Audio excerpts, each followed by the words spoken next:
Hello friends, आज हम discuss करेंगे कि नार्सिसिस्ट लोग जो हैं किस प्रकार से स्लो पॉइजन होते हैं। और ये जो है जिन लोगों के जीवन में होते हैं उनके जीवन में एक स्लो पॉइजन का काम करते हैं। तो आज हम इसके बारे में डिस्कस करेंगे। नार्सिसिस्ट लोग जो होते हैं जिन लोगों के जीवन में होते हैं उनके जीवन को टोटली ड्रेन कर देते हैं, खोखला कर देते हैं और आपको जो है पूरे तरीके से जो है आपकी एनर्जी को सक कर लेते हैं। Because these people are energy vampire. ये जो होते हैं एनर्जी वेम्पायर होते हैं। और जो नार्सिसिस्ट लोग होते हैं ये आपके जीवन को टॉक्सिसिटी से भर देते हैं, उस जहर से भर देते हैं। वो जहर जो आपको धीरे धीरे आपको हर फील्ड में कमज़ोर कर देता है, emotionally, mentally, physically, everywhere you are drain. आप ड्रेन हो जाते हो। तो नार्सिसिस्ट लोग अगर आपके जीवन में हैं, if you are dealing a narcissist partner और या फिर आप नार्सिसिस्ट रिलेशन में होते हो, तो कहीं ना कहीं आप जो है सबसे पहले जब मैन्युपुलेट होते हो नार्सिसिस्ट के द्वारा तो आप इमोशनली मैन्युपुलेट होते हो। तो first technique narcissist use to manipulate you is emotionally. वो आपको इमोशनली इतना ज़्यादा अट्रैक्ट करते हैं, इमोशनली इतना ज़्यादा मैन्युपुलेट करते हैं, इमोशनली आपको इतना ज़्यादा फूल बना दिया जाता है अपने बातों को कह के, अपने को विक्टिम दिखा के, अपनी स्टोरी बना के, अपने को बहुत ज़्यादा मासूम दिखा के, that you are then emotional fool in front of him. जब आप जो है एक नार्सिसिस्ट व्यक्ति के आगे इमोशनल फूल बन जाते हो, then this is the first technique that he use to control you. और इस प्रकार से वो आपके जीवन में जो है एक जहर का बीज बो देता है। वो जहर जो एक इमोशन के रूप में आपके अंदर जाता है और आप इमोशनली जो है अटैच हो जाते हो नार्सिसिस्ट के साथ। After that the narcissist people try to drain you financially. फिर जब आप इमोशनली ऐसे लोगों से बहुत ज़्यादा अटैच हो जाते हो, मैन्युपुलेट हो जाते हो, इनकी चिकनी चुपड़ी बातों में आ जाते हो और कहीं ना कहीं फूल बन जाते हो, तो the next step narcissist take to drain you financially. Financially फिर उसका टारगेट होता है आपको ड्रेन करने का। Because when you are financially weak, जब आप फाइनेंशियली वीक बन जाते हो एक नार्सिसिस्ट के आगे, then this is a very easiest technique that you can be a victim of a narcissist, जिससे कि आप नार्सिसिस्ट के विक्टिम बहुत जल्दी बन जाते हो, आप बहुत जल्दी ट्रैप हो जाते हो। क्योंकि जब आपको बार बार एक फाइनेंशियल एब्यूज सुनने को मिलता है, आप फाइनेंशियली ड्रेन हो जाते हो और आपके पास जो फाइनेंस होता है वो जीरो हो जाता है, तो आपको हर बार फिर फाइनेंशियली टॉर्चर सुनना पड़ता है। आपको फाइनेंशियली जो है हर जगह पे आपको नीचा दिखाया जाता है। और जब आप अपनी सेल्फ स्टीम को जो है इतना डाउन कर लेते हो कि पैसे की खातिर आप बार बार जब प्रताड़ित होते हो नार्सिसिस्ट के द्वारा, और कहीं ना कहीं फिर आप जो है अपने अंदर के जो सेल्फ स्टीम होता है उसको डाउन पाते हो और आप देखते हो कि आपके अंदर का जो कॉन्फिडेंट है वो कम हो जाता है और आप जब वीक होने लगते हो इमोशनली और फाइनेंशियली, तो आप जो है बहुत ही ईजिएस्ट टूल बन जाते हो for a narcissist, easiest supply बन जाते हो, जिससे कि फिर वो जो है आपको कठपुतली बनाकर कहीं भी कैसे भी नचाने की कोशिश करते हैं। तो इस प्रकार से हमको ये चीज़ समझना बहुत ज़रूरी होता है कि ये जो एनर्जी वेम्पायर होते हैं ये जिस प्रकार से आपको मैन्युपुलेट करते हैं, तो कौन कौन सी ऐसी चीज़ें होती हैं, ऐसे पॉइंट्स होते हैं जब आपको फील होता है that you are being manipulated by a narcissist, कि आप किसी नार्सिसिस्ट के जो द्वारा जो है मैन्युपुलेट हो रहे होते हो। तो आपको ये जानना बहुत ज़रूरी होता है। आपको पता लगेगा कि जब आपकी जो बॉडी होती है that you will feel suffocation around you. आपको जो है अपने घर में, अपने ही लोगों के बीच में, अपने ही रिश्तों के बीच में एक सफोकेशन फील होगी, that you will feel suffocated. आपको बहुत ज़्यादा सफोकेशन फील होगी and you will feel that you are going to be crazy. आपको ऐसा लगेगा कि यार मैं पागल हो गई हूँ, पागल हो गया हूँ। और आप पागल होते नहीं हो बट यू फील दैट कि ऐसी क्या चीज़ें हैं कि मैं जो है बहुत ज़्यादा अपने आप को कंट्रोल नहीं कर पा रहे हैं और आपके अंदर के इमोशंस इतने हो जाते हैं कि आप पल पल पे रोने लगते हो, आप पल पल पे जो है खुश हो जाते हो छोटी छोटी बातों पे। तो कहीं ना कहीं वो आपकी इमोशनल का जो लेवल होता है वो इतना वीक पड़ जाता है, इतना कमज़ोर पड़ जाता है और आपको जो है उन रिश्तों में फिर एक घुटन सी महसूस होने लगती है। आपको ऐसी फीलिंग होती है that you are totally a victim. आप विक्टिम बन जाते हो नार्सिसिस्ट के हाथों। जब आप विक्टिम होते हो तो आप नार्सिसिस्ट को शो नहीं करते हो that you are a victim, क्योंकि आप जो है आपको आदत पड़ जाती है उस टॉक्सिसिटी को झेलने की, और आप विक्टिम होने के बाद भी जो है नार्सिसिस्ट को ही विक्टिम समझते हो, क्योंकि नार्सिसिस्ट व्यक्ति आपके साथ दुर्व्यवहार करके, आप ही को टॉर्चर करके, आप ही को टॉक्सिसिटी देके, आपके अंदर वो जहर डाल के, आपको बार बार टॉन्टिंग करके, आपको समाज के आगे जो है आपको अपमान करके, आपको 10 लोगों के बीच में आपका जब अपमान होता है तो कहीं ना कहीं फिर आप जो है अंदर से टूटने लगते हो।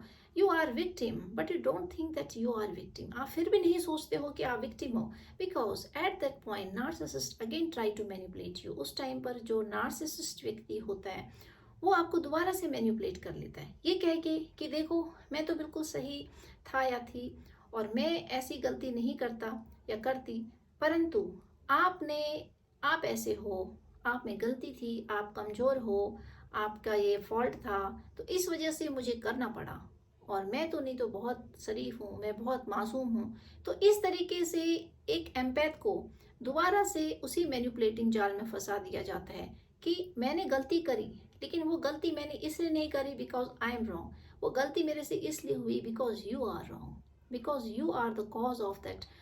जो भी कारण होता है, जो भी वहाँ पे काम हुआ होता है, आपकी बेइज्जती होती है, आपको 10 लोगों के सामने प्रताड़ित किया जाता है, आपको अगर कहीं अपमान किया जाता है, आपके ऊपर एब्यूजिव लैंग्वेज यूज़ किया जाता है, आपको मारा पीटा जाता है, टॉर्चर, डोमेस्टिक वायलेंस, तो वहाँ पर ये जताया जाता है that I am right but you are wrong at that moment. तो वो करना बहुत ज़रूरी था, तो इसीलिए otherwise I am not wrong, मैं सही हूँ, मैं अंदर से गलत नहीं हूँ, I am a very good person, मैं बहुत सही इंसान हूँ।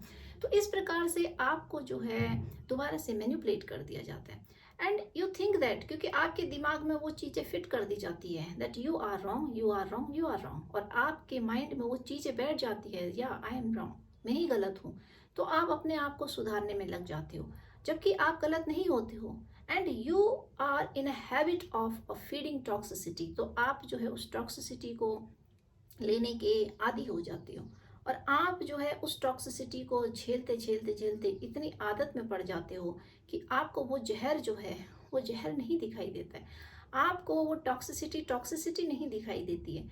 क्यों? क्योंकि जब रिश्ते में व्यक्ति होता है किसी नार्सिसिस्ट के साथ, या नार्सिसिस्ट रिश्तों में जो है जब आप बड़े होते हो, तो कहीं ना कहीं फिर आपके ऊपर बहुत ज़्यादा सामाजिक प्रेशर डाला जाता है, सोशल प्रेशर, आपके ऊपर बहुत प्रकार के ऐसे प्रेशर डाले जाते हैं, हर प्रकार के दबाव डालकर आपको इतना दबा दिया जाता है कि आप उस टॉक्सिसिटी को जो है पार्ट ऑफ लाइफ बना लेते हो। यू थिंक दैट या this is a part of my life, और जिस दिन आपके साथ वो टॉक्सिसिटी नहीं होती है that you are feeling uncomfortable, आपको असहाय लगेगा कि आज कुछ हुआ ही नहीं, आज तो कुछ लड़ाई नहीं हुई, आज तो कुछ ऐसा हुआ ही नहीं, आज तो मेरे को अपमान किया ही नहीं, आज तो मेरे को बेइज्जती करी नहीं, अरे आज का दिन तो अच्छा चला गया, आज के दिन तो ऐसा हुआ ही नहीं, कल का दिन तो बहुत ऐसा हुआ था पर आज क्यों नहीं हुआ।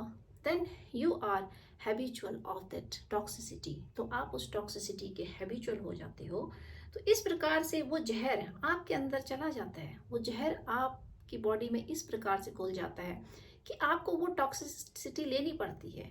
फिर जब आप उस टॉक्सिसिटी को लेने लगते हो धीरे धीरे धीरे धीरे, तो आप सोचते हो that this is a life, यही जीवन है, और आप उस जीवन को जो है इजीली चलाते हो। परंतु जब आप करते करते करते आपके जीवन में बहुत ज़्यादा इतनी टॉक्सिसिटी भर जाती है कि आपके गले तक आ जाती है, आप अंदर को निगल नहीं पाते उस चीज़ को, और वो जो है आपको इतना सफोकेशन दिला देती है अंदर से कि आप सोचते हो कि नहीं इट्स इनफ, कोई चीज़ ऐसी है जो गलत हो रही है, मेरे बर्दाश्त के बाहर है, मतलब आप उस चीज़ को फिर बर्दाश्त नहीं कर पाते हो।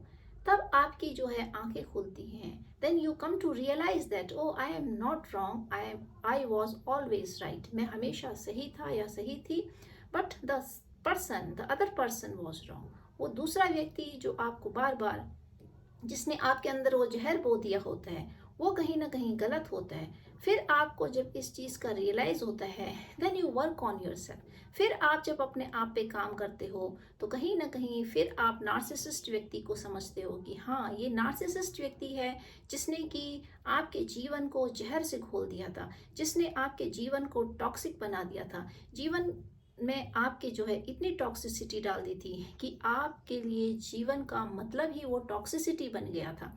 आपके लिए जीवन जीना जो है वो नार्सिसिस्ट बन गया। आपके लिए जीवन का मतलब ही यही हो गया कि नार्सिसिस्ट को पल पल खुश करना, नार्सिसिस्ट की ख्वाहिश को पूरी करना। नार्सिसिस्ट अगर नाराज है, अपसेट है, to think that why he is upset और शी इज अपसेट। तो आपके जीवन का जो कार्य होता है वो दिन भर यही होता है कि नार्सिसिस्ट व्यक्ति के इर्द गिर्द आपका जो जीवन होता है 24/7 आप जो है उसके चारों तरफ जो है घूमने वाले बन जाते हो और उसकी टॉक्सिसिटी को झेलने वाले बन जाते हो। और आप कहीं ना कहीं फिर इतना ज़्यादा ड्रेन हो जाते हो, इतना ज़्यादा ड्रेन हो जाते हो कि नार्सिसिस्ट व्यक्ति जो है एंड नहीं होता है। उसके इन कर्मों का एंड कभी नहीं होता। उसकी जो टॉक्सिसिटी होती है डे बाय डे वो इंक्रीज होने लगती है। और कहीं ना कहीं फिर जब आपके जीवन में आपके बॉडी का जो स्तर होता है, आपके जो एक फिजिकल स्ट्रेंथ होती है, जब वो कम होने लगती है और आप जो है नार्सिसिस्ट की सारी टॉक्सिसिटी को झेलने में असमर्थ हो जाते हो, फिर आप जो है जवाब देने लगते हो। और जब आप जवाब देने लगते हो तो आपको फिर रियलाइज होने लगता है सामने वाले का जो रियल कैरेक्टर है, हिडन कैरेक्टर है, वो सामने रिवील होता है। That's why narcissist people always try to reveal their original character. जो वो अंदर से होते हैं उसको वो जो है कभी शो नहीं करते हैं। They prepare people for this time. वो लोगों को इस टाइम के लिए प्रिपेयर कर रहे होते हैं शुरू से कि जब ऐसा पॉइंट आए आपके जीवन में कि जब नार्सिसिस्ट के जो कैरेक्टर होता है जब वो रिवील होता है लोगों के सामने, तो उसको जो है वो सफाई देने का मौका मिल सके। इसीलिए वो पहले से ही जो फ्लाइंग मॉन्कीज की टीम होती है ऐसे लोगों को प्रिपेयर कर रहा होता है शुरू से ही। तो इसी वजह से जो नार्सिसिस्ट व्यक्ति होता है वो बाहरी जगत में इस प्रकार की टॉक्सिसिटी को नहीं फैलाता है। The person is totally different from victim side and from other side. जो विक्टिम होता है उसके लिए नार्सिसिस्ट का जो रोल होता है और उसको नार्सिसिस्ट का जो बिहेव होता है दैट इज टोटली डिफरेंट। वो बिल्कुल अलग होता है। वो बाहर जिन लोगों के साथ डील करता है that is very polite, that is very humble, that is very respectful. वो जो है बहुत ज़्यादा एक हेल्पफुल नेचर होता है। और ऐसा होता है that the person showing that the person is a very innocent person, बहुत ज़्यादा मासूम है। क्यों? क्योंकि जब उसको पता होता है कि मेरा जो कैरेक्टर है ये रिवील होगा किसी न किसी दिन, और जो विक्टिम है जो उसके हाथ की पपेट होता है वो कभी न कभी जब इस चीज़ को जान जाएंगे कि मेरा कैरेक्टर ऐसा है, then I need people to support them. तो उन लोगों को फिर ज़रूरत होती है उस टाइम पे ऐसे लोगों की, ऐसे फ्लाइंग मॉन्कीज की जो सपोर्ट कर सके। या you are right, the person is wrong. तो उस टाइम के लिए वो लोग जो है एक फ्लाइंग मॉन्कीज की टीम बनाते हैं। जो फ्लाइंग मॉन्कीज जो है दोबारा से उस विक्टिम को जो है उस विक्टिम होल्ड में डाल देते हैं कि आप ही विक्टिम हो, आप ही कसूरवाद हो, and the narcissist is a victim. Narcissist को विक्टिम बना देते हैं और आपको दोबारा से जो है उसी ड्रामा का पार्ट बना देते हैं। तो इस प्रकार से एक रेपिटेटिव पैटर्न चलते रहता है। ये रेपिटेटिव पैटर्न जब हमारे जीवन में लगातार चलता रहता है टॉक्सिसिटी का, मैनिपुलेटिंग का, and again people are gathering together to आपको शो करने के लिए, to show you that you are the main part of that victim of that narcissist. इस प्रकार से जब आपके जीवन में इस प्रकार का रेपिटेटिव पैटर्न जो है चलता रहता है दैट आप मैनिपुलेट होते रहते हो, आप हर्ट होते रहते हो, अगेन दोबारा से जो है आपको दोबारा से विक्टिम दिखाया जाता है that the person is victim and you are responsible for the every drama that created by a narcissist. तो आप कहीं ना कहीं फिर से उस ट्रैप जाल में फंस जाते हो and again the pattern repeat repeat repeat. तो आपके जीवन में वो सारे पैटर्न जो है रिपीट होने लगते हैं, रिपीट होने लगते हैं। और ये रेपिटेटिव पैटर्न जो है it becomes a never ending pattern in your life. ये जो है आपके जीवन का कभी भी ख़त्म नहीं होने वाला एक ऐसा पैटर्न बन जाता है जो आपको बिल्कुल लेकर डुबाता है।